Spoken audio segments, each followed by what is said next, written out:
मैथानी जी से नाराज है? बिल्कुल नाराज है। आप देखिए अभी डीबीएस कॉलोनी में, लोहारन भट्टा में, राजापुरवा में आप बात नहीं कर पाएंगे। आप बात करने के लिए मुंह खोलेंगे, मुंह के अंदर मच्छर चले जाते हैं। वहाँ जितने भी बच्चे औरतें रहती हैं सबकी आंखें पीली हैं। घर के बाहर गटर नाली बहता रहता है। कहाँ है स्वच्छ भारत अभियान? कहाँ है विधायक जी? करिश्मा ठाकुर जीतेंगी तो जो आंखें पीली हैं उनकी वो सफेद हो जाएंगी। किदवई नगर खाली हो गई है। अजय कपूर साहब भाजपा का जो है ज्वाइन कर चुके हैं, डर गए इसलिए चले गए। मुझे ऐसा लगता है कि अजय कपूर जी ने कभी भी कांग्रेस का कल्याण नहीं किया। जैसे कि ठाकुरों की सरकार है लोग कहते हैं, तो कभी आपके पास नहीं आया कि भैया कहाँ संघर्ष में लगी हैं आप, आ जाओ भारतीय जनता पार्टी में, अपने लोगों की सरकार है। योगी जी को भी पता होना चाहिए कि उत्तर प्रदेश में एक और ठाकुर है, इसका नाम करिश्मा ठाकुर है, और वहां पर जाके आपको 2 गुजराती हैं वो चलाएंगे। तो इन 2 गुजरातियों के पीछे करिश्मा ठाकुर को चलना मंजूर नहीं। आप ये कहना चाह रहे हैं कि मतलब योगी जी को कोई चला रहा है? बिल्कुल, डेफिनेटली। योगी जी पे एक लाइन, या तो योगी रहे या माफिया।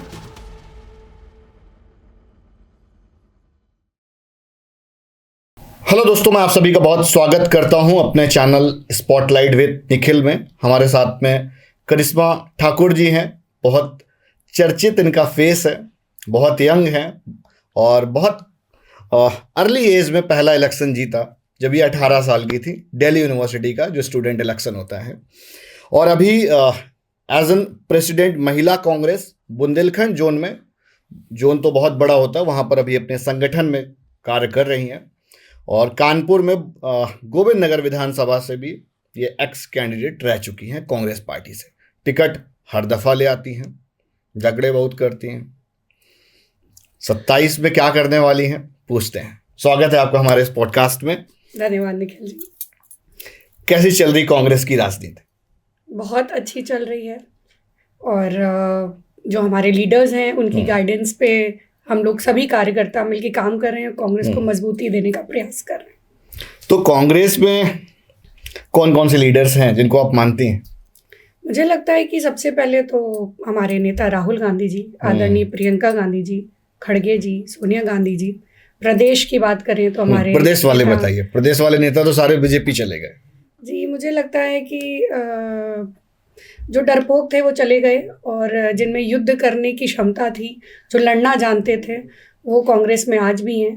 अजय राय जी हमारे प्रदेश अध्यक्ष, जो कि बहुत ताकत दे रहे हैं संगठन को, और जो भी पीड़ित, वंचित, शोषित लोग हैं उनके साथ वो खड़े रहते हैं। हम कार्यकर्ताओं के साथ खड़े रहते हैं। तो मुझे लगता है लीडर्स बहुत हैं कांग्रेस। 3 बातें बताइए जो आपको लगता है अजय राय जी में सबसे बढ़िया है। सबसे बड़ी बात है कि बनारस में वो उस व्यक्ति से लड़ते हैं जिसकी विचारधारा कांग्रेस पार्टी को पसंद नहीं, या फिर इस देश के लिए हानिकारक है। सबसे पहले प्रधानमंत्री के सामने चुनाव लड़ना, और एक तानाशाह प्रधानमंत्री के सामने चुनाव लड़ना एक बहुत बड़ी हिम्मत का काम है, जो कि अजय राय करते हैं। दूसरा, उनका सरल स्वभाव ऐसा है कि कोई ग्लैमर फैक्टर नहीं है। कोई भी हमारा आम कार्यकर्ता उन्हें फ़ोन करके अपनी बात कह सकता है, कोई भी नेता उनसे मिल सकता है। और तीसरा, अगर आप जितने भी लोग हैं उत्तर प्रदेश में, जितने भी किसी भी पार्टी के नेता हों, आप देखिए, अगर किसी शोषित, पीड़ित, वंचित किसी महिला के यहाँ कुछ घटना हो जाती है, उसके लिए न्याय की बात करनी होती है, तो सबसे पहला नेता अगर कोई वहाँ पहुँचता है तो हमारे प्रदेश अध्यक्ष अजय राय जी पहुँचते हैं। अभी बीच में लोकसभा का जब चुनाव हो रहा था, रिजल्ट्स है, तो उन्होंने तो अपने आप को जीता हुआ महसूस कर लिया। बिल्कुल, अगर माले पहन रहे थे, ढोल नगाड़े बज रहे थे, देखा आपने? जी बिल्कुल देखा, और मुझे ऐसा लगता है बेईमानी नहीं हुई होती तो वो जीत ही जाते, क्योंकि जहाँ पर मतलब मोदी जी को हरा देंगे। बिल्कुल, जहाँ पर 4-5 लाख से मोदी जी पिछला चुनाव जीते थे, वो 1-1.5 लाख में सीमित हो गए। और कहीं ना कहीं हम जब न्यूज़ देख रहे थे तो हमने देखा अजय राय जी ने कई राउंड्स में मोदी जी को पीछे किया। तो यह संभव नहीं है कि देश का प्रधानमंत्री हराया ना जा सके। जनता यहाँ पर निर्णय करती है, और जिस दिन जनता का मन बदलेगा उस दिन तख्ता पलट होना निश्चित है। ठीक बात। थोड़ा सा गोविंद नगर आएंगे वापस से। गोविंद नगर में पहला चुनाव 2019 लड़े, जो बाई इलेक्शन था, हार गए। पहला चुनाव लड़े विधानसभा का और हार गए। दोबारा 22 में लड़े, फिर हार गए। 27 में क्या योजना है? 27 में मुझे ये लगता है कि जो अब 19 में मैं चुनाव लड़ी, मैं बहुत ज़्यादा यंग थी और स्ट्रेट अवे यूनिवर्सिटी की पॉलिटिक्स से मैं जनता के बीच में आई थी, उपचुनाव लड़ा और धन्यवाद करती हूँ गोविंद नगर का, जिस जनता ने मुझे 40,000 वोट दिया और योगी जी को 2 बार मेरे खिलाफ प्रचार करने मैदान में उतरना पड़ा। 27 में भी हमारा चुनाव बहुत ज़्यादा अच्छा था, लेकिन जो कहते हैं कि गठबंधन नहीं था, माइनॉरिटी वोट सपा में चला गया। उसके बाद भारतीय जनता पार्टी ने अच्छा प्रदर्शन पूरे प्रदेश में किया था, लेकिन लोगों ने जो विश्वास 19 में और 22 में विधायक जी पर दिखाए या फिर उस पार्टी पर दिखाए, आज वही जनता नाराज है। मैं बस्तियों में जाती हूँ, 23 से 24 बस्तियां हैं गोविंद जी। मैथानी जी से नाराज है? बिल्कुल नाराज है। आप देखिए अभी डीबीएस कॉलोनी में, लोहारन भट्टा में, राजापुरवा में आप बात नहीं कर पाएंगे। आप बात करने के लिए मुंह खोलेंगे, मुंह के अंदर मच्छर चले जाते हैं। वहां जितने भी बच्चे औरतें रहती हैं, सबकी आंखें पीली हैं। घर के बाहर गटर नाली बहता रहता है। कहाँ है स्वच्छ भारत अभियान? कहाँ है विधायक जी? जनता आज सवाल पूछती है, विधायक जी मौन रहते हैं, भाजपा सरकार मौन रहती है। करिश्मा ठाकुर जीतेंगी तो जो आंखें पीली हैं उनकी वो सफेद हो जाएंगी? प्रयास पूरा करूंगी। प्रयास तो वो भी कर रहे हैं। वो नहीं कर रहे हैं। प्रयास किया होता तो डबल इंजन की सरकार कहते हैं। आज मेयर इनका है, नगर निगम इनका है, विधानसभा इनकी है, प्रधानमंत्री इनका है, मुख्यमंत्री इनका है। 10 सालों में प्रयास ही करते रहे और सफाई नहीं हुई। मुझे लगता है कि सच्चे इरादे नहीं थे, नेक इरादे नहीं थे, वरना जनता इस तरह पीड़ित ना हो। इरादे तो हैं। बिहार में देखिए 10-10 हजार रुपए चुनाव के वक्त महिलाओं के खाते में डाल देंगे, वोट चोरी करेंगे तो रिजल्ट तो बदलेगा। कांग्रेस भी कर दे भाई, कांग्रेस बाहर से पैसा ले आए, डॉलर वाला सबको भिजवा दे। ये मुझे ऐसा लगता है जो नोटबंदी इन्होंने करी थी, कहा था बाहर से पैसा आ जाएगा, आज तक तो मोदी जी की साबित नहीं कर पाए। क्लीन चिट दे दी गई। मुझे लगता है राहुल जी पे ईडी का छापा पड़वाया, प्रियंका जी को, राहुल जी को, सोनिया जी को दिल्ली में बंधक बना के रखा, पर आज भी कोई कार्रवाई नहीं हो पाई। और हमारे नेता तो साफ साफ कहते हैं, मैं डरता नहीं हूँ और तुम लोग डरो मत। तो हम लोग राहुल गांधी जी के सिपाही हैं, भाजपा से डरने वाले नहीं। ठीक बात। गोविंद नगर की मुख्य समस्याएं अगर समझी जाएं, 4-5 समस्या, वो कौन कौन सी हैं? ये स्वच्छता एक बहुत बड़ा मुद्दा है गोविंद नगर में, क्योंकि गोविंद नगर में 30 से 40 बस्तियां हैं। वहां पर छठ पूजा मनाई जाती है। पूर्वांचल के लोग रहते हैं, जो नहर है वो नाले में तब्दील हो चुकी है। खाली छठ पूजा के समय पर आकर थोड़ी बहुत सफाई कर दी जाती है। निगमीकरण एक बहुत अहम मुद्दा है। इन लोगों ने वादा किया था सत्ता में आएंगे तो निगमीकरण नहीं करेंगे, लेकिन आज भी उस पर कोई चर्चा नहीं होती है। गोविंद नगर में आज जो हमारे युवा हैं, ये तो पूरे शहर और देश का ही चर्चा का विषय है कि हमारी मिलें कब खोली जाएगी, रोजगार कब मिलेगा। तो मुझे लगता है ये बहुत अहम मुद्दे हैं जिस पर विधायक जी ना बात करते हैं ना चर्चा करते हैं। करिश्मा ठाकुर वादा कर रही हैं जनता से कि हम फैक्ट्री चालू करवा देंगे, रोजगार मिलेगा, सफाई हो जाएगी। मुझे ये लगता है अगर विधानसभा में बोलने का मौका मिलेगा, जनता का आशीर्वाद से अगर pहुंचूंगी तो अपनी बात रखने में नहीं डरूंगी और उसके लिए जो प्रयास करने होंगे। प्रियंका जी भी विपक्ष में हैं, लेकिन उन्होंने नितिन गडकरी जी से समय मांगा अपने क्षेत्र के विकास के लिए, तो उन्हीं की राह पर चलते हुए मैं भी योगी जी से समय मांगूंगी कि आप हमारी भी विधानसभा का कल्याण करें। ठीक बात। गोविंद नगर की हम बात करें तो एक चेहरा और है, सम्राट विकास यादव। तो उनको भी ठीक ठाक वोट मिले थे। मान लीजिए अगर कॉम्बिनेशन बैठ जाता है लोकसभा को देखते हुए, सपा कांग्रेस साथ में आ जाते हैं, तो फिर आप कहाँ से लड़ेंगे? देखिए मैं लड़ने को तैयार हूँ। अब प्रियंका जी या हमारे प्रदेश अध्यक्ष जी जहां पर भी मुझे आदेश करेंगे। करिश्मा ठाकुर जी का मन कहाँ से भैया कि यहाँ से मजबूत मामला है? गोविंद नगर की दवाई नगर खाली हो गई है। अजय कपूर साहब भाजपा का जो है ज्वाइन कर चुके हैं, बढ़िया से अभी हर एक इवेंट में जो पार्टिसिपेट भी कर रहे हैं, बड़े नेता रहे। डर गए इसलिए चले गए? शायद। आपके साथ में तो काम भी किया उन्होंने जब कांग्रेस में थे। मुझे ऐसा लगता है कि अजय कपूर जी ने कभी भी कांग्रेस का कल्याण नहीं किया, कांग्रेस के लिए काम नहीं किया और पीठ पीछे रह के हराते थे। तो अब अच्छी बात है, सामने रह के अब वो काम करेंगे जो पीठ पीछे करते थे। सीधा वार जी। अगर आप जीतते हो तो आपके क्या योजनाएं हैं जो आप अपनी विधानसभा में एक्सिक्यूट करोगे, या आपका जो मैनिफेस्टो है वो क्या है? देखिए मुझे लगता है कि जीतने के बाद सबसे पहला काम मैं करना चाहूँगी कि जो भी हमारी लोग वहाँ पर रह रहे हैं, आज तक मुझे लगता है कि 22 में मैंने लड़ा, 19 में लड़ा, कोई भी अच्छे विद्यालय वहाँ पर नहीं बने। प्राइवेट स्कूल्स की बात अलग है, लेकिन एक गवर्नमेंट स्कूल्स जो होते हैं तो आर्थिक तंगी से जूझ रहे लोग भी अच्छी शिक्षा प्राप्त कर सकते हैं। जैसे कि दिल्ली में हम लोगों ने देखा, स्वास्थ्य भी बदहाल है वहाँ पर, सड़कों का बहुत ज़्यादा काम ज़रूरी है। कई बार ऐसा होता है कि गड्ढों के चलते वहाँ पर एक्सीडेंट्स होते हैं। 2019 में जब मैं चुनाव लड़ रही थी तो मैंने खुद वो गड्ढे वहाँ पर भरने का काम किया था, क्योंकि बैटरी रिक्शास पलट जाते हैं, लोगों वहाँ पे कई बच्चों की गंभीर चोटें आई, डेथ भी हुई। तो मुझे लगता है कि गोविंद नगर की सड़कें बदहाल हैं। जो गंदगी है, जो स्वच्छ भारत अभियान केवल कागज में रहता है या एडवर्टीजमेंट में पोस्टर लगा रहता है, उसका जो भी फंड है वो यहाँ पर अच्छी तरह से लाना चाहिए ताकि लोग एक स्वच्छ और बेहतर जीवन जी सके।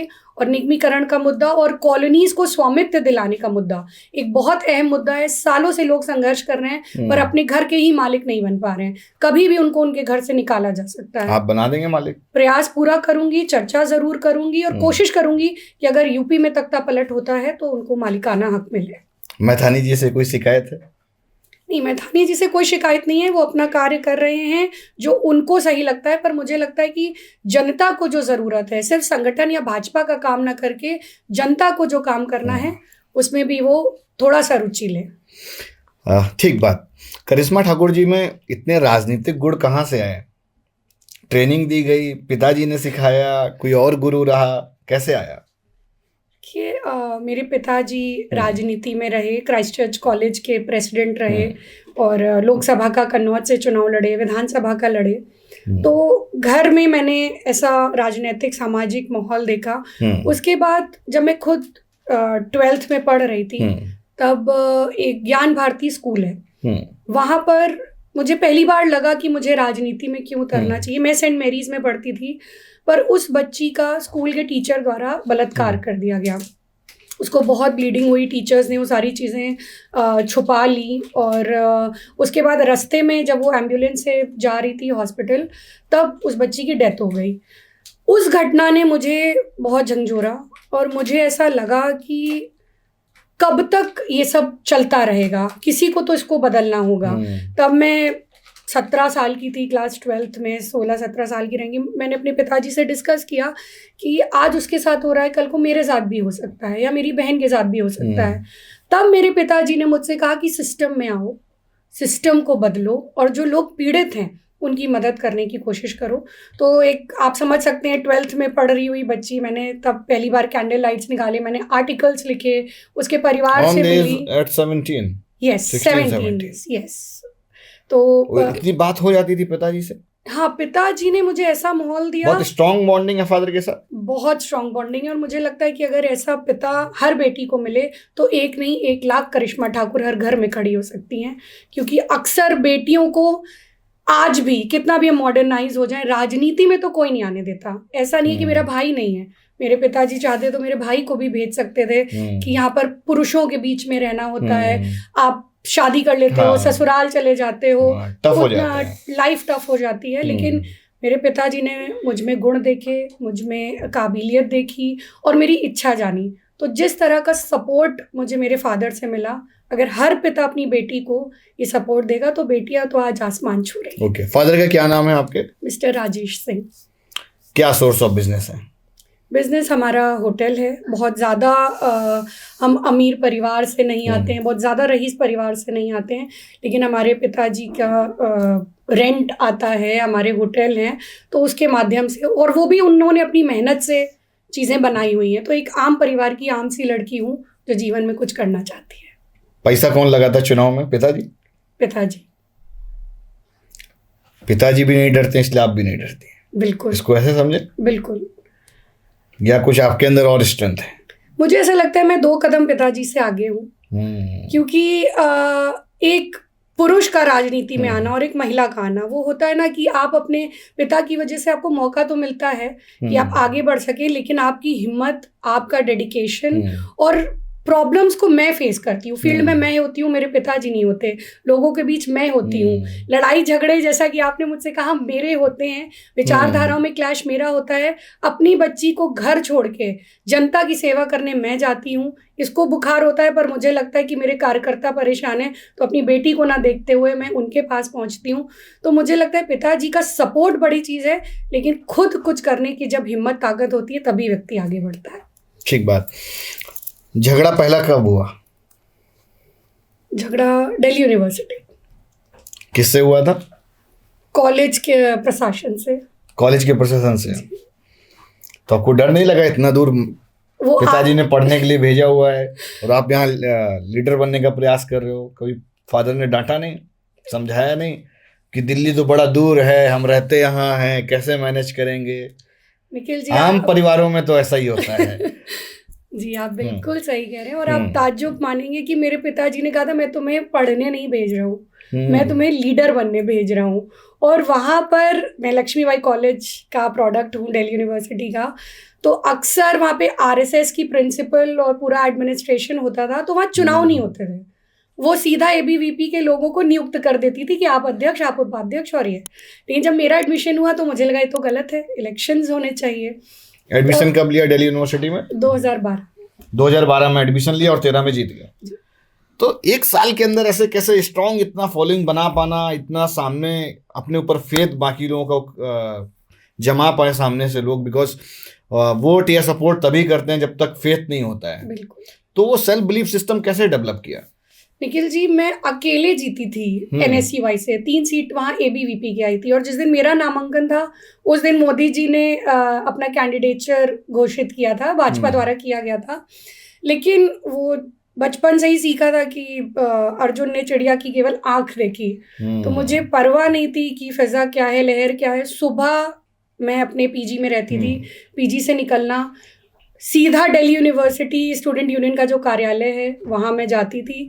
जो भी छात्र आते थे, स्टूडेंट्स आते थे, किसी का अटेंडेंस इशू है, किसी का इंफ्रास्ट्रक्चर इश्यूज़ हैं कि भाई पीजीज नहीं मिल रहे हैं, हॉस्टल्स नहीं मिल रहे हैं, तो स्टूडेंट्स के मुद्दे उठाना। मैंने 17 साल की उम्र से पुलिस की लाठी का ना सीख लिया था, क्योंकि एनएसयूआई हल्ला बोल रैली करती थी। और आप मेरा अगर कभी भी सोशल मीडिया प्रोफाइल देखें तो कहीं मेरे सर से खून निकल रहा है, कहीं पीठ पे लाठियाँ खाई हैं। कितनी लाठियाँ खाई? काफ़ी लाठियाँ खाई मैं, अभी तक तो काफ़ी लाठियाँ खा के लमसम कुछ 60-70 लाठियाँ खा चुकी हूँ। इसलिए मुझे ऐसा लगता है कि मैं मजबूत हो गई हूँ।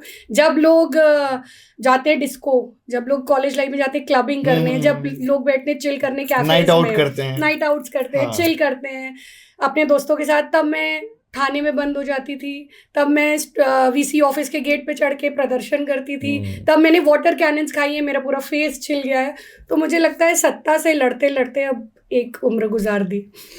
करीब 12 साल हो गए। राजनीति में लोग इसलिए आते हैं कि करियर बनेगा, भैया बिगाड़ता कौन है? और ऐसी कौन पार्टी का दामन थापता है जिस पार्टी में दम ही नहीं बचा है, फेथ कमजोर पड़ गया है? निखिल जी, मुझे ऐसा लगता है ये वो पार्टी है और मैं उस पार्टी में हूँ कि इंदिरा गांधी जी चाहती तो 2 सरदार बॉडीगार्ड्स को हटा सकती थी, लेकिन देश में एकता बनी रहे, पंजाब अलग ना हो। उनको पता था कि उनकी हत्या कर दी जाएगी, फिर भी उन्होंने नहीं हटाया। 36 कार्बाइन की गोलियां अपने सीने पे खाई। नेहरू जी ने 9 साल से अधिक इस देश की आज़ादी में जेल में बिता दिए। प्रियंका गांधी जी इकलौती ऐसी महिला हैं जिन्होंने सिर्फ महिला वोट बैंक पे काम नहीं किया, 40% महिलाओं को टिकट देकर उत्तर प्रदेश जैसे प्रदेश में साबित कर दिया कि महिलाओं के साथ हम खड़े हैं। और हमारे नेता राहुल गांधी जी, आप बताइए, आज के ज़माने में लोग किसी व्यक्ति के लिए 1 किलोमीटर 2 किलोमीटर पैदल नहीं चल सकते, और भारत जोड़ो यात्रा में कन्याकुमारी से कश्मीर तक राहुल गांधी जी ने जो यात्रा तय करी है, देश के गरीबों से, किसानों से, युवाओं से, महिलाओं से मिलने का काम किया है। और आज भी राहुल गांधी जी अंकिता भंडारी के लिए न्याय मांग रहे हैं, जिसका बलात्कार किसी वीआईपी के लिए उत्तराखंड में कर दिया गया। आज राहुल गांधी जी इस देश के किसानों के लिए लड़ रहे हैं। आज राहुल गांधी जी इस देश की बेटियों के लिए लड़ रहे हैं, बेरोजगारों के लिए लड़ रहे हैं। तो मुझे लगता है कांग्रेस ना कभी कमज़ोर थी और ना आगे होगी। आमतौर पे क्या देखा गया है कि जैसे वो किसान आंदोलन का जैसे आप बात करो या रेप केसेस के बहुत जगह, आई थिंक हाथरस एक कांड हुआ था, वहाँ का था, राहुल गांधी जी वहाँ भी गए थे। तो जहाँ पर राहुल गांधी की एंट्री, वहाँ पर मामला बड़ा नॉर्मल कर देती बीजेपी कि कुछ ऐसा है ही नहीं। ये तो बड़ा मतलब उसको आप ऐसे समझिए कि कुछ भी अगर कंसर्न था, प्रॉब्लम थी, उस प्रॉब्लम को कहते हैं यहाँ पे कोई समस्या नहीं है, एकदम खारिज कर देते हैं। इन लोगों में वही अपोज दूसरी पार्टी का अगर कोई लीडर करेगा तो उसमें वो पोटेंशियल दिखता है, तो इतना हल्का कैसे हो जाता मामला? डरते हैं राहुल गांधी जी से, क्योंकि आप खुद समझिए कि इन लोगों में डरते हैं कि राहुल गांधी वो इम्पैक्ट नहीं दिखा पाते हैं। नहीं, मुझे ऐसा लगता है ये लोग राहुल गांधी जी से डरते हैं, क्योंकि जहां राहुल गांधी जी पहुंच जाते हैं वहां जो विक्टिम्स हैं उन्हें यकीन हो जाता है कि हमें न्याय मिलेगा। इन लोगों की मैं अगर बात करूं तो हाथरस में राष्ट्रीय नेता हैं राहुल जी। आप बताइए मोदी जी ने कहाँ लाठियां खाई, लेकिन प्रियंका गांधी जी और राहुल गांधी जी ने एक्सप्रेस वे पर इनकी पुलिस की लाठियां खाई और उस बेटी का बलात्कार करने के बाद रातों रात उसे जला भी दिया गया। वो मुद्दा तब हाईलाइट हुआ जब आदरणीय राहुल जी और प्रियंका जी वहां पर पहुंचे। लखीमपुर में हमारी नेता प्रियंका गांधी जी, अजय टैनी जिसने गाड़ी चलाई हुई थी किसानों पर, वो मुद्दा रफा दफा हो जाता। अगर प्रियंका जी इसको ना उठाती, लखीमपुर की जेल में प्रियंका जी को बंद किया गया। तो मुझे लगता है ऐसा कि हमारे नेता ठीक उसी प्रकार इस भाजपा से लड़ रहे हैं जैसे हम लोग अंग्रेजों से लड़े थे। जैसे आपने बीच में इंदिरा गांधी जी का जिक्र किया, लोगों ने उनको शूट कर दिया, उनके ऊपर गोलियां दागी गई, तो उसका सिंपैथी नहीं है, उससे ज़्यादा लोग उनकी इमरजेंसी याद करती है। या आप उसको ऐसे समझिए कि भाजपा उसको ज़्यादा एडवर्टाइज करती है कि लोग इमरजेंसी को याद रखते हैं। ये मुझे लगता है सिंपैथी लेना मोदी जी का काम है कि मैं तो फकीर आदमी हूँ, झूला उठा के चल दूंगा, मैं एक चाय वाला हूँ। राहुल गांधी, प्रियंका गांधी, झूठ है ये, सच है ये? मैंने तो नहीं देखा उनकी ना ऐसी कोई तस्वीर ना ऐसा कोई इतिहास। आपने अगर देखा हो तो निखिल जी आप जरूर बताएं कि कहाँ और कब उन्होंने चाय बेची। मुझे ऐसा लगता है कि सिंपैथी वोट उनकी वजह से जरूर बहुत सारे बेचने लगे। बिल्कुल बिल्कुल, उनका एडवर्टाइजमेंट काम आ गया। अभी एक डॉली चाय वाला बहुत वायरल हुआ है जी। तो अगर मोदी जी अगर चाय नहीं बेचते तो चाय में वो दम नहीं आता। मुझे ऐसा लगता है आदमी में तो दम है। मोदी जी को पुनः अपने उसी व्यापार पे वापस चले जाना चाहिए ताकि देश प्रगति करे। ठीक बात। भाजपा में आपको सबसे ज्यादा डर किससे लगता है? मोदी जी से, अमित शाह साहब से, या उत्तर प्रदेश के जो सीएम योगी आदित्यनाथ जी हैं? किस चीज का डर? ईडी सीबीआई वाला, केसेस वाला, आजम खान साहब पे जैसे मुकदमे लगा दिए गए, जी, सेकेंडों के हिसाब से लगाए गए, मोटा मोटी 350 मुकदमे हैं जी। तो इतना तो आदमी अपराध करने के लिए भी साल भर चाहिए ना, जब रोज एक करेगा। जी, मुझे ऐसा लगता है कि अगर मैं इनसे डरती तो मैंने तो योगी जी के घर के अंदर घुस के प्रदर्शन किया और काफ़ी लाठीचार्ज हुआ, उस पर मेरा सर फूटा। और लखनऊ की बात है, उनके आवास में जाके राम मंदिर में जो चंदा घोटाला हुआ उसको लेकर मैंने अपनी महिला कांग्रेस के साथियों के साथ प्रदर्शन किया। इन लोगों ने हमें बंद किया जेल में, बोला 2 दिन बाद छोड़ेंगे, 3 दिन बाद छोड़ेंगे। उसके बाद मोदी जी से डरने का कोई सवाल ही नहीं है, क्योंकि आप देखिए ये लोग जो है ये हमारे नेता राहुल जी को नहीं डरा पाए। ईडी भेजी, सीबीआई भेजी, नेशनल हेराल्ड में clean chit they the supreme court of India ने। तो मुझे लगता है ये लोग डरने वाले लोग हैं, डरपोक लोग हैं, और कहीं ना कहीं सिर्फ बांटने की, डिवाइड एंड रूल की राजनीति पर आज तक जिंदा है। कांग्रेस भी कहाँ यूनाइट कर पा रही है? Congress is United. किससे यूनाइट? अगर आप वो डिवाइड एंड रूल करके कम से कम अपनी सत्ता तो चला रहे हैं। बिल्कुल। कांग्रेस कहाँ कमजोर पड़ रही है? गिल जी, मुझे लगता है कांग्रेस कहीं कमजोर नहीं पड़ रही है। कांग्रेस बहुत मजबूती से चुनाव लड़ रही है। वोट बैंक दूर दूर तक नहीं दिख रहा है। यूपी के अंदर की हम बात कर रहे हैं जी। यूपी में बाकी स्टेट्स में तो मजबूत ठीक ठाक रहती है।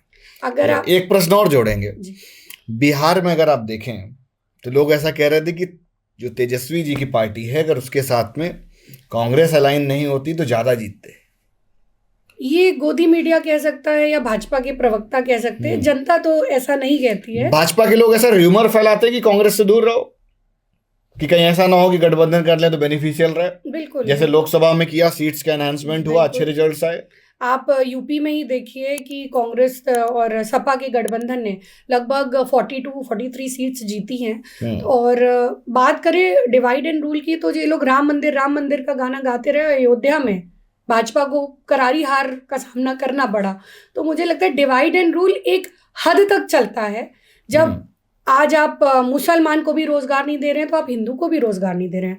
आज अगर एक मुस्लिम व्यक्ति जिस प्राइस रेट पर डीजल पेट्रोल खरीद रहा है, सब्जी खरीद रहा है, महंगाई का सामना कर रहा है, उसी रेट पर आज हिंदू व्यक्ति भी महंगाई का सामना कर रहा है। आज तो हंस के ले रहा है, वो कह रहा है 1000 किलो भी हो जाएगी तब भी लेंगे, लेकिन सरकार भाजपा की चाहिए। नहीं, ऐसा तो मैंने कहीं नहीं सुना। मैं जिन लोगों के बीच में जाती हूँ प्रताड़ित हैं, रोजगार नहीं है, लोगों के पास पैसा नहीं है, छोटे व्यापारी आर्थिक तंगी से गुजर रहे हैं। आत्महत्याएं देखिए आप कितनी बढ़ गई हैं। जो महिलाएं, ये लोग नारा लगाते हैं महिला सशक्तिकरण और बेटी बचाओ बेटी पढ़ाओ, चिन्मयानंद स्वामी और जैसे कितने लोग भारतीय जनता पार्टी में हैं जिन्होंने बेटियों के साथ अभद्र व्यवहार किया। तो इनको जेल की सलाखों के पीछे होना चाहिए, पर पैरवी भारतीय जनता पार्टी के लोग करते हैं। यूपी में सीएम फेस कौन? कांग्रेस पार्टी का? ये शीर्ष नेतृत्व तय करेगा। अरे जब तय करेगा तभी तो दमदार लड़ाई होगी ना। तो मुझे ऐसा लगता है जल्द तय करेगा। अपने नेतृत्व को बताइए कि जो है तय करें जल्दी से, ताकि और स्ट्रांग जो है इलेक्शन हो, मजबूत इलेक्शन लड़ा जाए, कि कांग्रेस साइडेड नहीं महसूस हो। दूसरा, और जैसे कि ठाकुरों की सरकार है लोग कहते हैं, तो कभी आपके पास नहीं आया कि भैया कहाँ संघर्ष में लगी हैं आप, आ जाओ भारतीय जनता पार्टी में, अपने लोगों की सरकार है, बढ़िया पद, सब सेटल हो जाएगा मामला? कई बार ऐसे ऑफर्स आए कि आप महाराज जी से मिलिए और आप बात करिए, आप ज्वाइन करिए, लेकिन योगी जी को भी पता होना चाहिए कि उत्तर प्रदेश में एक और ठाकुर है, इसका नाम करिश्मा ठाकुर है। तो आपको चले जाना चाहिए, एक ही बात तो है। नहीं, हमारी विचारधारा अलग है, हमारी सोच अलग है।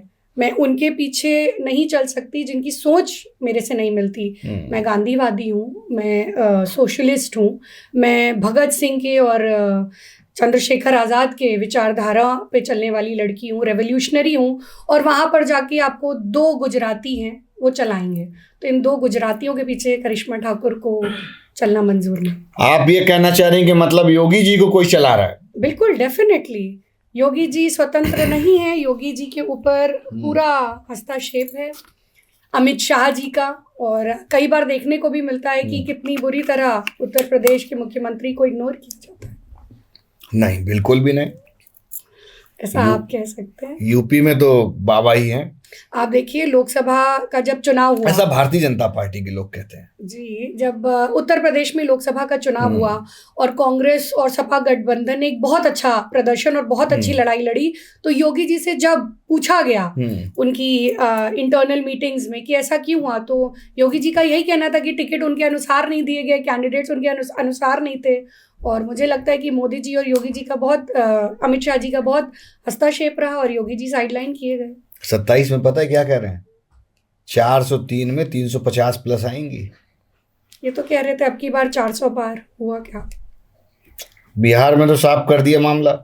मुझे देखिए, बिहार इज टोटल वोट चोरी। आप बताइए, इन लोगों ने 6 कैसे चोरी कैसे होती है?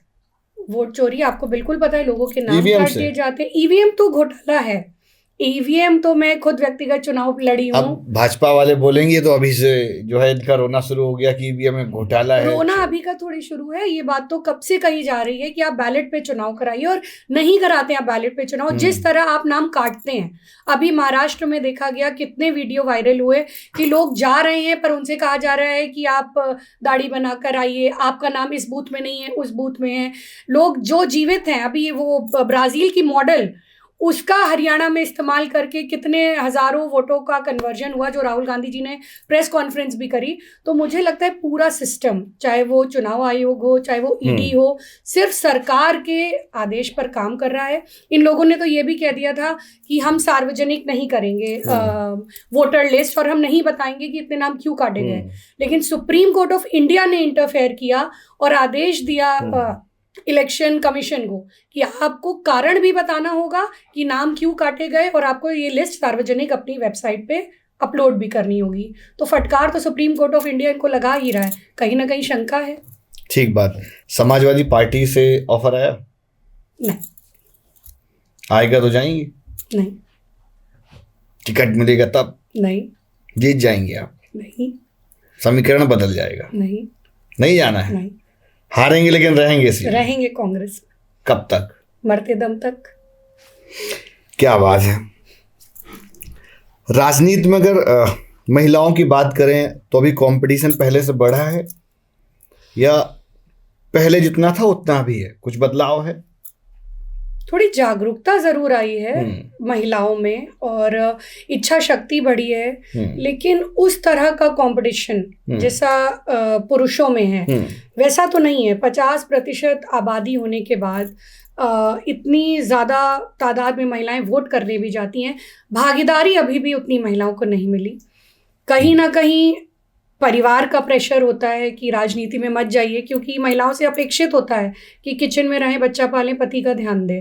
और जब वो समाज में जाती हैं तो सबसे पहले छूटता है तो किचन, सबसे पहले छूटता है तो पति, सबसे पहले छूटता है तो खुद का बच्चा। तो अगर पुरुष राजनीति करने जाता है उससे नहीं पूछा जाता है कि खाना क्यों नहीं बना, या आप सिर्फ राजनीति की बात नहीं करें, महिला अगर किसी भी सेक्टर में हो, अगर वो टीचर है, अगर वो कॉर्पोरेट सेक्टर में, अगर वो बॉलीवुड एक्ट्रेस है, तो उसे ये जरूर कहा जाएगा हाँ बेटा अपना फ्यूचर बनाओ, खाना बना के जाना। अच्छा बेटा आ गई, थक गई होगी, खाना बना लेना।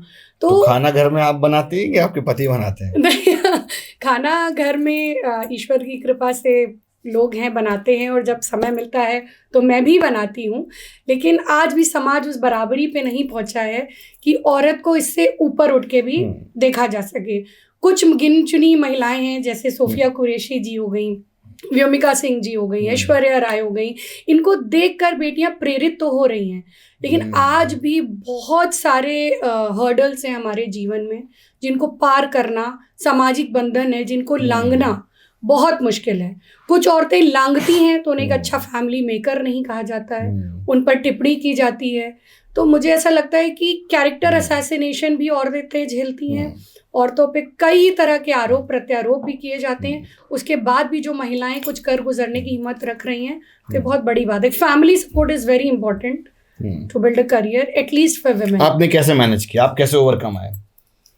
बहुत ज़्यादा प्रेशर में काम किया मैंने। पहले तो शादी लव मैरिज हुई, अरेंज? Love marriage. तो मामला वहीं सेटल हो गया? जी, मेरे हस्बैंड एनएससी अपनी टर्म्स एंड कंडीशन में की कि नहीं, अपने पति देव की टर्म्स एंड कंडीशन में की? मेरे हस्बैंड भी एनएसयूआई के प्रोडक्ट रहे, प्रदेश अध्यक्ष थे महाराष्ट्र एनएसयूआई के, मैं उनकी इंचार्ज थी। तो वहाँ पर हमारी बातचीत हुई और दोनों परिवार की सहमति से मेरा विवाह हुआ। तो आई थिंक, लेकिन बहुत सारे चीज़ें फेस करनी पड़ती हैं, क्योंकि मेरी नई नई शादी हुई थी फेब में, उसके बाद ही हम चुनाव में रहे, पर सपोर्टिव रहे मेरे हस्बैंड। अभी भी सपोर्टिव रहते हैं? जी। घर में आपस में डिस्कशन होता होगा तो भविष्य को लेकर नहीं चिंता दिखाई देती है? दूर दूर तक कांग्रेस नहीं दिखती है? ऐसा डिस्कशन कभी हुआ नहीं, क्योंकि उनको पता है कि लोग प्लानिंग करते हैं आमतौर पे कि चलो भाई ये प्रोजेक्ट करना है, इसके बाद ये करना है, या आगे की ये दिनचर्या रहेगी, लाइफस्टाइल ऐसी रहेगी। होते हैं ऐसे डिस्कशंस? ऐसे डिस्कशंस तो नहीं होते, क्योंकि उन्हें पता है कि मैं एक पद पर हूँ और एक जिम्मेदार पद पर हूँ। तो अब भारतीय जनता पार्टी में या सपा में जाने का कोई सवाल नहीं उठता, क्योंकि एक लंबा समय इस पार्टी के साथ जुड़ी रही हूँ। और जिस तरह का प्यार स्नेह आदरणीय प्रियंका गांधी जी ने मुझे दिया, इतनी कम उम्र में उन्होंने मेरा पहला टिकट दिया था, वो प्रभारी थी उत्तर प्रदेश की, दोबारा मेरे टिकट में उन्होंने मदद करी, और आगे भी अगर वो आदेश करेंगी तो उनके लिए हमारा पूरा परिवार तन मन धन से लड़ेगा। तो आपकी ट्यूनिंग राहुल जी से बढ़िया है या प्रियंका जी से? राहुल जी हमारे नेता हैं और प्रियंका जी मेरी आदर्श हैं, मेरी बड़ी बहन की तरह मैं उन्हें देखती हूँ। तो मुझे ऐसा लगता है डायरेक्ट फोन पे बातचीत होती है? नहीं, ऐसा कुछ नहीं है। नहीं, ऐसा कुछ नहीं है। प्रियंका जी हमारी आदर्श है। हाँ, जब भी हमें ज़रूरत होती है या उनसे मिलना होता है, पार्टी से रिलेटेड बात होती है, तो प्रियंका जी अपने कार्यकर्ताओं से, अपने साथियों से मिलती ज़रूर है। ठीक बात। राहुल गांधी जी पे एक line. Rahul ji is a leader which nation wants today. Demand of India, want of India, need of India. ठीक बात। Priyanka Gandhi? Priyanka Gandhi is dynamic leader. Sonia Gandhi? Elegant, graceful. Ajay Rai? Ajay Rai निडर? बिल्कुल नहीं डरने वाले। तो ये तो जगलर लोगों की छवि होती है, वो नहीं डरते। वो नहीं डरते। जगलर हैं? जगलर नहीं है ये आपके शब्द हैं। अजय राय जी बहुत कर्मठ और बहुत ही मेहनती, सरल स्वभाव के, लेकिन तेवर रखने वाले हमारे अध्यक्ष हैं, जिनके तेवर से भाजपा ही डरते हैं। अखिलेश जी के कैसे तेवर हैं?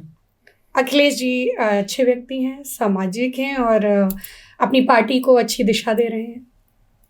आपकी मुलाकात हुई कभी अखिलेश जी से? जी, कई बार मुलाकात हुई, क्योंकि मेरे पिताजी उनके सामने चुनाव लड़े थे कन्नौज से 2004 में, तो उसके उपरांत मैं कई बार उनसे मिली। योगी जी पे एक लाइन। या तो योगी रहे या माफिया। अभी तो सीएम है। तो वही ऑप्शंस दिए मैंने उनको, योगी तो नहीं है। अभी शंकराचार्य जी के साथ जो उन्होंने किया, शंकराचार्य जी के आप बयान सुनिए कि किस तरह उन्हें स्नान नहीं करने दिया। खुद को योगी कहने वाला व्यक्ति किसी और संत के भक्तों को इतनी बुरी तरह मार रहा है, स्नान नहीं करने दे रहा है, तो ये कैसा योगी है? ये आदित्यनाथ भिष्ट हैं जो कि उत्तराखंड से आए हैं। योगी जैसी इनमें कोई भी काबिलियत या कोई भी स्नेह प्रेम वो बर्ताव नहीं है।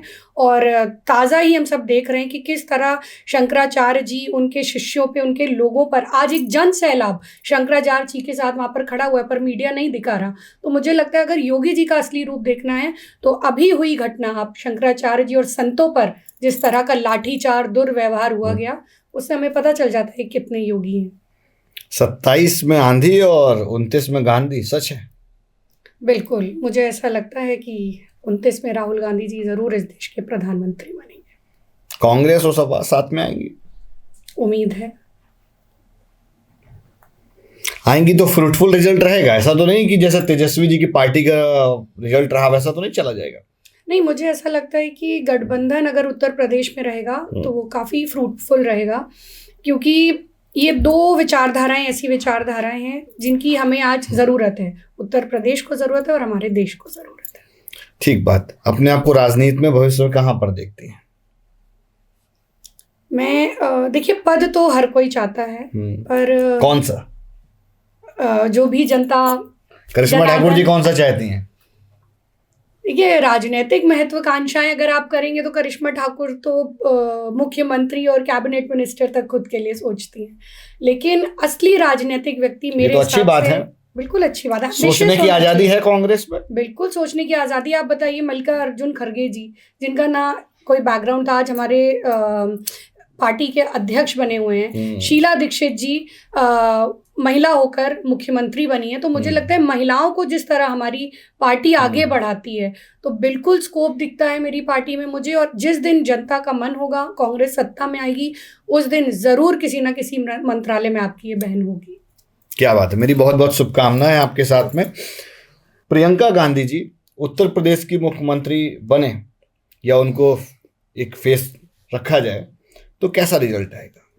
मुझे लगता है कि ये सौभाग्य होगा उत्तर प्रदेश के कार्यकर्ताओं का कि प्रियंका जी का चेहरा अगर हमें मुख्यमंत्री के रूप में दिया जाता है, जनता में भी एक हलचल रहेगी कि कोई कद्दावर नेता, कोई इतनी स्ट्रॉन्ग व्यक्तित्व वाला नेता कांग्रेस पार्टी ने एज अ सीएम फेस के लिए दिया। लेकिन प्रॉब्लम यहाँ पर ये आती है कि प्रियंका गांधी जी की ज़रूरत आज पूरे देश को है। उनकी स्ट्रैटेजी मेकिंग, उनकी कार्यशैली की ज़रूरत आज पूरे हिंदुस्तान की कांग्रेस पार्टी को है। तो मुझे लगता है सिर्फ उत्तर प्रदेश से ना सीमित करके हम पूरे देश में प्रियंका जी को चाहते हैं, और इसलिए शायद ये संभव नहीं, लेकिन अगर वो आती हैं तो हम लोग हृदय से स्वागत करें। ठीक बात। मुझे ऐसा लगता है कि अगर आएंगी तो बहुत एक इम्पैक्ट देखने को मिलेगा। एक कांग्रेस का बड़ा अटपटा सा मामला है, गठबंधन में भी रहती है बट अपने कुछ जगह कैंडिडेट लड़ा देती है। कि कैसा गठबंधन है? भेदभाव वाला है, मतलबी वाला है, सेल्फिशनेस वाला है, क्या है ये? मुझे ऐसा लगता है कि ये हो सकता है कि जिन सीट पर दोनों कैंडिडेट लड़ रहे हों, उस सीट पर समीकरण इस तरह के बन रहे हो कि दोनों को लड़ाना आवश्यक हो, क्योंकि कहीं ना कहीं गठबंधन अगर है और दोनों लड़ रहे हैं तो मसला जीत का ही हो जाता है। कहीं ना कहीं सेटलमेंट नहीं बन पाता, दोनों पार्टी में सामंजस्य नहीं हो पा रहा होगा, तो कुछ ऐसी सीट्स अक्सर रह जाती हैं जहाँ पर लोग, लेकिन वो उनकी जैसे बिहार में 12 ऐसी सीट थी जहाँ पर सामंजस्य नहीं बैठ पाया। मुझे लगता है इट्स पार्ट ऑफ पॉलिटिक्स, सो ये होता है। गठबंधन में रह के भी राजनीति कर लेते हैं, इसको ऐसे कहें। जी। टिकट कैसे मिलता है कांग्रेस में? पैसा देके? नहीं, फिर ये बिल्कुल, कांग्रेस पार्टी तो ऐसी पार्टी है जो पैसा अपने प्रत्याशी को देती है चुनाव लड़ने के लिए। तो कांग्रेस पार्टी ने कितना पैसा दिया? जब भी जरूरत पड़ी तब समय समय पे कांग्रेस पार्टी ने मदद करी अपनी कार्यकर्ताओं के साथ। आर्थिक रूप से, शारीरिक रूप से, मानसिक रूप से पार्टी खड़ी रहती है। धन्यवाद करती हूँ अपनी पार्टी का। एक चीज़ और बताइए कि मैंने सुना व्यापारी बहुत पैसा देते हैं कैंडिडेट को लड़ने के लिए। आपको कौन कौन लड़ाता है? मैं तो मेरे पिताजी के सहयोग से और मेरे जो उनके मित्र थे, हमारे फैमिली रिलेटिव्स, उनके सहयोग से मैंने चुनाव लड़ा। ऐसा कोई बड़ा बिजनेस टाइकून ने आके मेरे पीछे पैसा नहीं लगाया। चाहती हैं आप कोई लगाए? बिल्कुल स्वागत है। आप बुंदेलखंड जोन में, जैसे आपने बताया कि महिला मोर्चा की आप प्रेसिडेंट हैं, संगठन में काम कर रही हैं, तो जो कांग्रेस का जो संगठन है उसमें बहुत विश्वास उत्साह नहीं है, फेथ कम है, कहीं ना कहीं कमजोर पड़ा है, क्या है? देखिए, मुझे लगता है लगभग 30-32 साल अब होने वाले हैं कांग्रेस की सरकार उत्तर प्रदेश में नहीं आई है। और जब आप संगठन में लोगों को जोड़ते हैं तो वो आम पब्लिक ही होती है, और पब्लिक कहीं ना कहीं सत्ता से जुड़ने के लिए इंटरेस्टेड होती है, रुचि रखती है। और जब इतने वर्षों से आप नहीं आए तो कठिनाई ज़रूर होती है एक संगठन को बनाने में। पर फिर भी अजय राय जी के नेतृत्व में हम लोग हर डिस्ट्रिक्ट में जा रहे हैं। वहाँ पर मैं महिला कांग्रेस के जिला अध्यक्ष हैं, फिर उसके नीचे जिला कमेटी है। तो हम लोग सब प्रयास कर रहे हैं कि एक अच्छा फ्रूटफुल रिजल्ट दें। अभी बूथों पर काम करना बहुत ज़रूरी है, बूथ एजेंट्स बनाने बहुत ज़रूरी हैं। एजेंट्स बना ले रहे हैं? हाँ जी, बन रहे हैं। बूथ अध्यक्ष हैं, आज की तारीख में हैं आपके जोन में, सब जगह बना दिए? जी, हर जगह बूथ अध्यक्ष हैं, लोग हैं। और जहाँ पर नहीं है, मुझे लगता है 27 तक वो कंप्लीट हो जाएंगे। आप मानते नहीं है? हाँ, पार्टी कमजोर पड़ गई, कहीं ना कहीं टूट गई है। हाँ, बहुत सी ऐसी जगह हैं जहाँ पर हमें बूथों पर काम करने की ज़रूरत है। मैं सिर्फ एक इंटरव्यू में बैठी हूँ तो मैं नहीं कह सकती हर जगह सब तैयार है। तो मुझे ऐसा लगता है कि बुंदेलखंड, क्योंकि एक तो सूखा और सबसे पिछड़ा जगह है, तो वहाँ पर भी हमें कार्यकर्ता निकालना, वहाँ से भी हमें लोग निकालना बहुत कठिन होता है। फिर भी राहुल जी और प्रियंका जी की मेहनत को देखते हुए लोग आज भी कांग्रेस पार्टी से जुड़ना चाहते हैं। बस ये नेताओं का जो बी कैटेगरी की लीडरशिप है, उनको ज़रूरत है कि वो जनता तक पहुँचे। राहुल जी तो सड़क पे हैं, प्रियंका जी तो सड़क पर हैं, लेकिन एसी कमरों से निकल के हमारे जैसे लोग, जिन पर राहुल जी, प्रियंका जी ने विश्वास किया, उन्हें लोगों के बीच में जाने की ज़रूरत है, तब संगठन बनेगा। भाजपा में तो सब रोड में रहते हैं, खूब काम करते हैं, कांग्रेस में नहीं करते हैं। नहीं, मुझे ऐसा नहीं लगता। कभी इंटरनल मीटिंग में ऐसा नहीं हुआ कि भैया कांग्रेस में इतने पुराने लोग रहे, बिकॉज हमने इतने सारे पॉडकास्ट किए तो मुझे लग रहा है कहीं ना कहीं वो तार जुड़े हुए कांग्रेस से मिल जाते हैं। कभी सपा रहे, कभी बसपा रहे, फिर बीजेपी में आज की तारीख में चले गए, कभी इंडिपेंडेंट लड़े। मतलब प्रीवियस अगर ट्रैक देखेंगे थोड़ा सा 25-30 साल का अगर समझें तो लोग, जब केंद्र में सरकार थी कांग्रेस की, तो लोग जुड़ना चाहते थे। आज सरकार नहीं है तो जुड़ना नहीं चाहते। मैं बिल्कुल आपको यही चीज़ कह रही थी कि जब सरकार होती है तो लोगों की रुचि होती है, क्योंकि सरकार से फायदे मिलते हैं। वो किसी भी प्रकार का फायदा हो, ज़्यादातर आर्थिक फायदे मिलते हैं। लेकिन जब आप सत्ता से बाहर होते हो तब संघर्ष का समय शुरू होता है। और उस संघर्ष के समय में जो नेता भाग गए तो बिल्कुल दिखलाता है कि उनको अपना व्यापार बचाना था, या उन्हें ईडी का डर था, या उनको कोई और लोभ या प्रलोभन देकर, टिकट का लालच देकर, मंत्री पद का लालच देकर बुलाया गया। तो जब संघर्ष होता है उसी समय अपने और पराई की जांच होती है, फर्क। तो कोई ऐसा मुहिम नहीं चलाई कि भैया जो पुराने कांग्रेसी वो वापसी करें, पुराने आए? मुझे लगता है कि कांग्रेस पार्टी ने कभी भी किसी के लिए दरवाजे बंद नहीं किए। हमेशा ही जो भी व्यक्ति वापस आना चाहा या पार्टी से जुड़ना चाहा, कांग्रेस पार्टी ने उसका स्वागत किया। हालांकि प्रियंका गांधी जी ने ज़रूर ये कहा था कि चुनाव के समय जो लोग पार्टी छोड़कर जाएंगे उनको हम नमस्ते करते हैं, उनका अब कोई स्थान पार्टी में नहीं है। क्योंकि जब आप रण में उतरते हैं उस समय जब अपने ही गद्दार बन जाएं तो उन लोगों का, उनको पुनः वापस लेने का कोई फायदा नहीं होता, निरर्थक होता है। ठीक बात। पॉडकास्ट में लगभग अंत की ओर हैं, समापन की ओर हैं। कानपुर शहर एक बड़ा महानगर है, बड़ा शहर है, और 2 सीट हैं समाजवादी पार्टी के पास। और बीजेपी के पास बची हुई 4, 3 है। 3, और कांग्रेस नील बटा सन्नाटा। जी। कानपुर देख लो या कानपुर देहात देख लो, तो ऐसा क्यों, कब तक? मुझे लगता है कि सूखे का अंत 27 में हो जाएगा, क्योंकि समय है। एक ऐसा भी समय था जब श्री प्रकाश जायसवाल जी 3 बार यहाँ से सांसद चुन के आए, केंद्र मंत्री रहे, सोहेल अंसारी जी विधायक रहे, अजय कपूर जी जब कांग्रेस में थे तब विधायक रहे, संजीव दरियावादी जी विधायक रहे। तो कांग्रेस ने बहुत अच्छे नेता इस शहर को दिए हैं और जल्द ही 2027 में कांग्रेस की वापसी होगी। कानपुर में सबसे बढ़िया नेता आपको कौन लगता है? मुझे मंत्री जी लगते थे, अब वो हमारे बीच में नहीं है। जायसवाल जी, श्री प्रकाश जायसवाल जी मेरे कानपुर की अगर बात करें तो सबसे प्रिय नेता रहे, क्योंकि कैबिनेट मिनिस्टर होने के बावजूद भी उनके यहाँ कोई अपॉइंटमेंट सिस्टम नहीं था। चाहे जनता हो या कार्यकर्ता हो, एक फ़ोन पर वो सबकी समस्याएं हल करते थे। दिल्ली भी कोई व्यक्ति जाता था तो मंत्री जी के घर के दरवाजे कानपुर सुनते ही खुल जाते थे, चाहे वो उनके क्षेत्र का व्यक्ति हो या देहात का व्यक्ति हो, ये सब मैटर नहीं करता था। तो मुझे लगता है बहुत ही कर्मठ थे, और अगर वो कानपुर में हैं तो दिन के 100 कार्यक्रम भी हों, मंत्री जी 70 साल की उम्र में भी हर जगह, हर कार्यकर्ता, हर नेता और हर हमारी जनता के बीच में उपस्थित रहते थे। तो उनके जैसा नेता, इसीलिए शायद 15 साल वो कानपुर के सांसद भी रहे, उनके जैसे नेता की जरूरत अब कानपुर शहर को है। अभी किसी और में काबिलियत दिखती है? थोड़ा सा पार्टी माइंड नहीं करे, सारी पार्टीज को लेके चले। हम सिर्फ कानपुर शहर की बात कर रहे हैं, उसी में आपकी विधानसभा गोविंद नगर की है जी। सर्वदल में ऑप्शन दे देते हैं हम आपको जी। सतीश महाना जी, और अभी अगर देखें तो रमेश अवस्थी जी, नया एक्टिव हैं पॉलिटिक्स में और सांसद भी हैं, शहर के सांसद हैं। और युवाओं में देखें तो अभिजीत सिंह सांगा जी, थोड़ा सा आपकी पार्टी की तरफ चलें तो अमिताभ वाजपेयी जी को भी देख सकते हैं, इरफान सोलंकी हैं। कौन बढ़िया है, जबरदस्त वाला नेता?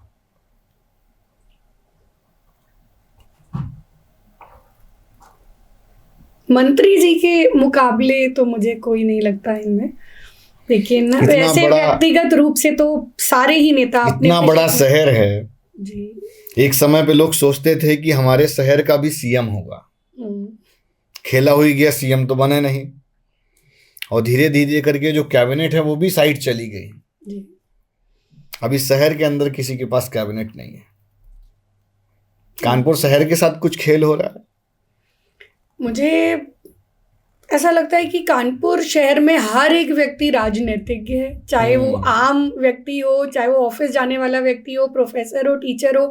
आप किसी से भी चाय पीते पीते पूछ लेंगे और क्या हाल चल रहा है चुनाव का, तो 10 चीज़ें बता ही देगा। तो मुझे लगता है अब लोगों ने मोनोपोली नेताओं को देना छोड़ दिया है। लोग अपने हाथ में कंट्रोल रखते हैं, जो उनके बीच में आएगा। आप बड़ी बड़ी गाड़ियों से या बड़ी बड़े भौकाल सिस्टम गनर लेके आएंगे तो आप लोकप्रिय नहीं होते। एक समय था कि लोग पुल होते थे इस ग्लैमर से, पर अब लोगों को लगता है कि भाई जो हमारा फोन उठाएगा, जो हमारे लिए थाने आएगा, जो हमारे बीच में रहेगा, हम उसी का साथ देंगे। वो बात अब खत्म हो चुकी है कि नेताजी ने कह दिया तो वोट यहाँ देना है। वो भले ही आपके सामने हाँ हाँ हाँ कर दे, लेकिन आज हर व्यक्ति अपने अनुसार वोट देता है। ठीक है, इसी वार्ता के साथ इसी पॉडकास्ट को देंगे हम विराम, और 27 में हम आपसे दोबारा मिलेंगे जब आप गोविंद नगर या किदवई नगर में से किसी विधानसभा से अपना एप्लीकेशन फाइल कर रही होंगी।